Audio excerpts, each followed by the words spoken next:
Hello students, let us start our next topic of chapter 3 civics. Our next topic है why do we need a constitution? हमें constitution की ज़रूरत क्यों पड़ती है। वैसे तो आप सबको समझ में आ ही गया होगा जो कॉन्स्टिट्यूशन है, अगर एक डेमोक्रेटिक कंट्री है तो उसके लिए किसकी ज़रूरत है, कॉन्स्टिट्यूशन की ज़रूरत है। क्योंकि कॉन्स्टिट्यूशंस के अंदर क्या है, रूल्स और रेगुलेशन सेट की जाती है, जो पावर्स है उसकी लिमिट को सेट कर दिया जाता है कि जो गवर्नमेंट है वो अपनी पावर का कितना यूज़ कर सकती है। जो मैन और वुमेन है उन सबको इक्वल राइट्स दिए जाते हैं। ये सारे के सारे क्या हैं, हमें कॉन्स्टिट्यूशंस में मिलते हैं। ऐसे जो साउथ अफ्रीका का है कॉन्स्टिट्यूशन है, इसका क्या है, एक गुड एग्जांपल है हमारे कॉन्स्टिट्यूशन का कि जो कॉन्स्टिट्यूशन क्यों ज़रूरी है और वो क्या काम करता है। अब इसमें जो ओप्रेसर और ओप्रेस्ड है, मतलब कि इसमें क्या होंगे, प्लानिंग करेंगे। ओप्रेसर मतलब कि ओप्रेसर रूल करने वाला और जिनके ऊपर रूल किया जा रहा है, तो वो क्या रहते हैं, इकट्ठे रहते हैं एक ही कंट्री के अंदर और इक्वल, उनको इक्वली ट्रीट किया जाएगा। मतलब कि अमीर और गरीब के अंदर कोई डिस्क्रिमिनेशन नहीं किया जाएगा। लेकिन ये क्या है, इतना इजी नहीं है एक दूसरे के ऊपर ट्रस्ट करना। तो इसके लिए हमें क्या चाहिए, सेफ गार्ड चाहिए, ताकि वो हमारे लिए क्या कर सके, हमारे इंटरेस्ट के लिए। इंटरेस्ट मतलब कि इसमें अंदर हमारा है भलाई, इंटरेस्ट का मतलब ब्याज नहीं, हमारे हित के लिए क्या हो, सही हो, तो जो हमें क्या मिले, प्रोटेक्ट करे, ऐसे रूल्स और रेगुलेशंस होने चाहिए। अब जो ब्लैक मेजॉरिटी थी वो क्या चाहती थी, वो आश्वासन चाहती थी कि जो डेमोक्रेटिक प्रिंसिपल है, जो मेजॉरिटी रूल कर रही है, वो मतलब कि दोनों को ही कॉम्प्रोमाइज़ ना करने पड़े।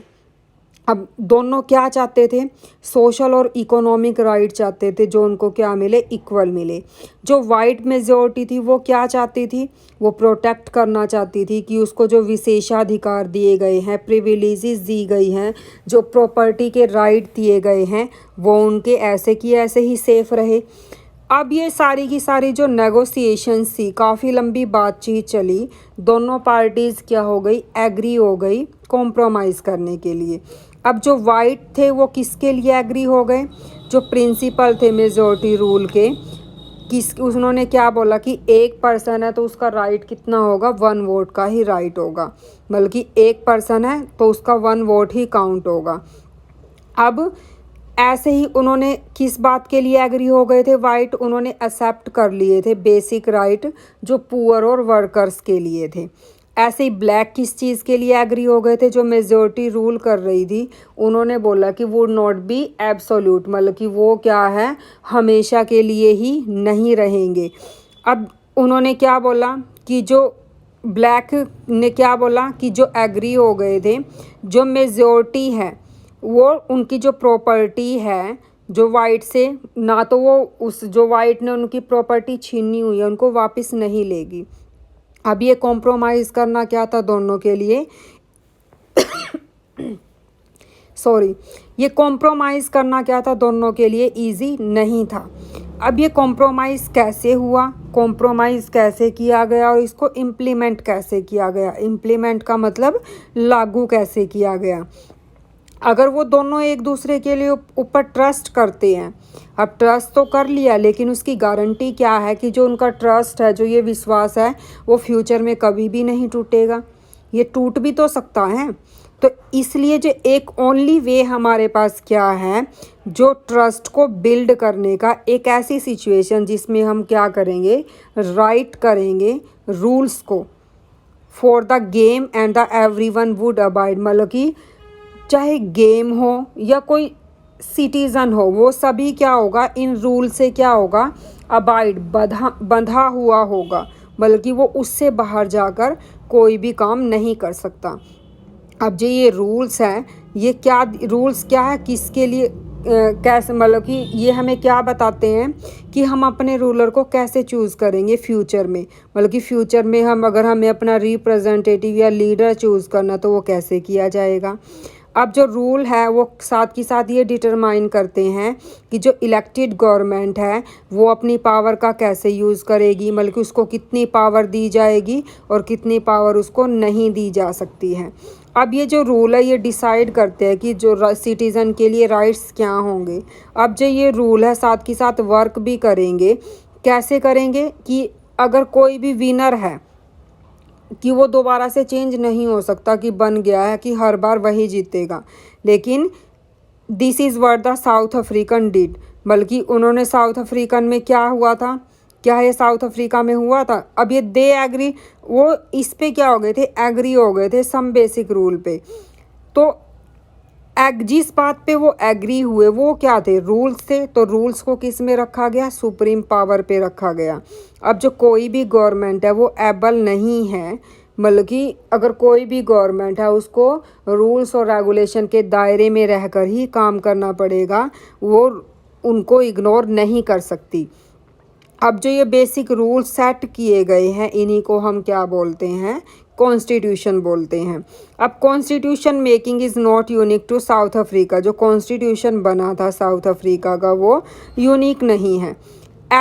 सभी कंट्रीज़ में क्या है, डाइवर्स ग्रुप ऑफ पीपल है, मतलब कि अलग अलग तरह के लोग हैं। उनके जो रिलेशनशिप है, क्या पता वो आपस में इतने बुरे ना हो जितने साउथ अफ्रीका में वाइट और ब्लैक के बीच में थे, क्या पता फिर उससे भी ज़्यादा बुरे हो रिलेशन। लेकिन ऑल ओवर द वर्ल्ड में है जो पीपल है उनके जो डिफरेंस किस में हो सकता है, उनके ओपिनियंस, जो उनके विचार है और जो इंटरेस्ट है, उनके हित है। मान लो कि एक पॉलिसी है गवर्नमेंट ने लागू की, एक कम्युनिटी के लिए तो क्या है वो फ़ायदेमंद, और दूसरी कम्युनिटी के लिए क्या है, फ़ायदेमंद नहीं है, उनके हित में नहीं है। तो इनमें क्या हो सकते हैं, डिफरेंसेस हो सकते हैं। अब ये किस में भी हो सकता है, डेमोक्रेटिक में या फिर नॉन डेमोक्रेटिक गवर्नमेंट में भी हो सकता है। जो काफ़ी सारी जो मोस्ट कंट्री क्या है, नॉन डेमोक्रेटिक भी है और साथ के साथ उसने क्या किए हुए हैं, सम बेसिक रूल बनाए हुए हैं। अब ये अप्लाई कौन करेगा, जो ये बेसिक रूल बनाए गए हैं ये खाली गवर्नमेंट के लिए ही नहीं बनाए गए हैं, बल्कि ये क्या है, हमारी कंट्री के अंदर जितने भी लोग हैं, जितने भी एसोसिएशंस हैं, सभी के लिए कॉन्स्टिट्यूशन की ज़रूरत है। क्लब, अगर आपके एरिया में कोई क्लब बना हुआ है उसके लिए भी क्या है, कॉन्स्टिट्यूशन की ज़रूरत है। एक कोऑपरेटिव सोसाइटी है, पॉलिटिकल पार्टीज़ है, सभी के लिए क्या है, कॉन्स्टिट्यूशन की ज़रूरत है। अब कॉन्स्टिट्यूशन क्या है, कंट्री का सेट ऑफ रिटन रूल का एक सेट है जो एक्सेप्ट किया जाता है। सभी पीपल जो क्या रहेंगे, मिलजुल कर रहेंगे, एक ही कंट्री के अंदर रहेंगे। अब कॉन्स्टिट्यूशन क्या है, सुप्रीम लॉ, जो सबसे बड़ा कानून है वो किसको माना गया है, कॉन्स्टिट्यूशन को माना गया है। और ये रिलेशनशिप बताता है पीपल लिविंग इन एक कंट्री के अंदर कितने पीपल रह रहे हैं और उनके बीच में रिलेशनशिप कैसे हैं, और उनका जो गवर्नमेंट उन्होंने चुनी हुई है, गवर्नमेंट और पीपल का रिलेशनशिप कैसा है। अब कॉन्स्टिट्यूशन में काफ़ी सारी चीज़ें आती है। फर्स्ट है, it generate a degree of trust and coordination that is necessary for different kind of people to live together. Constitution क्या है, सबसे जो फर्स्ट है हमारा वो है ट्रस्ट और कोऑर्डिनेशन। मान लीजिए आपको ट्रस्ट ही नहीं है किसी के ऊपर, तो आप उसके साथ कोऑर्डिनेट कर ही नहीं पाओगे। तो ऐसे ही अगर हम अपनी गवर्नमेंट के ऊपर, कॉन्स्टिट्यूशन के ऊपर ट्रस्ट ही नहीं है कि ये तो हर टाइम बदलता रहता है, तो ये क्या है, हमारे लिए फ़ायदेमंद नहीं है। अब मान लीजिए कि आप कोई कंपनी खड़ी करना चाहते हो, आप अकेले नहीं कर सकते, तो इसलिए आपने क्या किया, किसी को पार्टनर बनाया। अब जब आप उसको पार्टनर बनाओगे, वो आपका फ्रेंड भी हो सकता है, फैमिली का मेंबर भी हो सकता है, या फिर आपका कोई नेबर भी हो सकता है। तो उसके लिए जब आप उसको बनाओगे तो उसमें क्या करोगे, आप मनी इन्वेस्ट करोगे। तो मनी इन्वेस्ट करोगे तो क्या चाहिए, दोनों मनी इन्वेस्ट कर रहे हैं तो दोनों के बीच में क्या होना चाहिए, ट्रस्ट होना चाहिए और उनका कोऑर्डिनेशन भी होना चाहिए।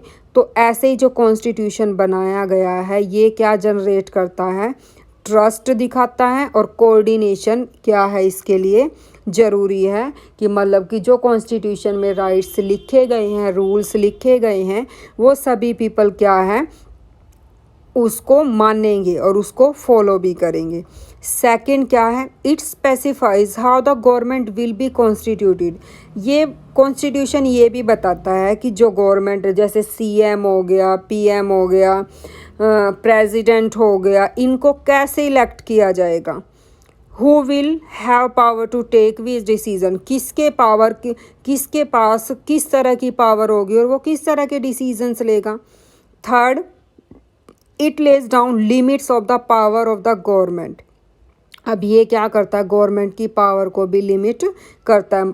अब आपने देखा होगा पुलिस है, उनके पास क्या होती है, बंदूक होती है, गन होती है, लेकिन वो उसका क्या है, अगर आपके एरिया में लड़ाई झगड़ा भी हो रहा है और उसको पता है कि इसी ने मर्डर किया है या इसी, लेकिन वो गोली नहीं चला सकती। तो इसकी पावर क्या है, लिमिट, मतलब कि वो क्या करती है, हर एक गवर्नमेंट में, हर एक प्राइवेट सिटीज़न के लिए, मतलब कि सिटीज़न के लिए भी या गवर्नमेंट एम्प्लॉय है, हर एक के लिए क्या करती है, वो पावर को लिमिट करती है। एंड टेल्स अस, उन्हें बताती है कि सिटीजन्स को किस तरह के राइट दिए गए हैं। आपको पता ही होगा आपको कौन से राइट दिए गए हैं, 6 फंडामेंटल राइट्स दिए गए हैं। ऐसे ही जो फोर्थ है हमारा, it expresses the aspirations of the people about creating a good society. ये एक्सप्रेस करती है अपनी इच्छाएं, पीपल बताते हैं ताकि किसके बारे में, कि वो कैसे गुड सोसाइटी को क्रिएट कर सकते हैं। जो सभी कंट्रीज़ है, ये ज़रूरी नहीं है कि उनका क्या होना चाहिए, जिनके पास कॉन्स्टिट्यूशन लिखा हुआ है वो डेमोक्रेटिक कंट्रीज़ हैं, बट ये माना जाता है कि all countries that are democratic will have constitution. जिनका जो कंट्री डेमोक्रेटिक होंगी उनका अपना क्या होगा, कॉन्स्टिट्यूशन होगा। आफ्टर द वॉर ऑफ, जब इंडिपेंडेंस वॉर हुआ था ग्रेट ब्रिटेन के साथ, जो अमेरिकन ने क्या दिया, देमसेल्व्स अ कॉन्स्टिट्यूशन, अपने आप को एक कॉन्स्टिट्यूशन बनाया था। आफ्टर द रिवॉल्यूशन, जो French people approved a democratic constitution. जो फ्रेंच रिवॉल्यूशन के बारे में हमने पढ़ा था, उन्होंने क्या बनाया था, जो असेंबली थी उसका नाम भी चेंज कर दिया था। तो उन्होंने क्या किया था, कॉन्स्टिट्यूशन लिखा था नया। Since then it has become a practice in all democracies to have a written constitution. अब जितनी भी हमारी क्या है डेमोक्रेसीज है, सबका क्या है, रिटन कॉन्स्टिट्यूशन है। मतलब कि ये माना जाता है कि हम ये नहीं कह सकते कुछ परसेंटेज तक क्या है, अगर कॉन्स्टिट्यूशन है लेकिन उसमें फिर भी क्या करती है, कंट्री में मोनार्की है, राजतंत्र है, राजाओं का रूल चलता है। कॉन्स्टिट्यूशन भी है उनके पास लेकिन फिर भी क्या है, राजा का रूल चल रहा है। लेकिन ये माना जाता है कि जितनी भी डेमोक्रेटिक कंट्री है उनका क्या होगा, अपना एक कॉन्स्टिट्यूशन होगा, सभी को इक्वल राइट्स दिए जाएंगे, सभी के जो एस्पिरेशंस है, डिज़ायर्स है, जो सेल्फ रिस्पेक्ट है, वो सभी जो डिग्निटी है उसको क्या किया जाएगा, सम्मान किया जाएगा, सभी को इक्वल समझा जाएगा। अब जो नेक्स्ट टॉपिक होगा हमारा, making of the Indian constitution.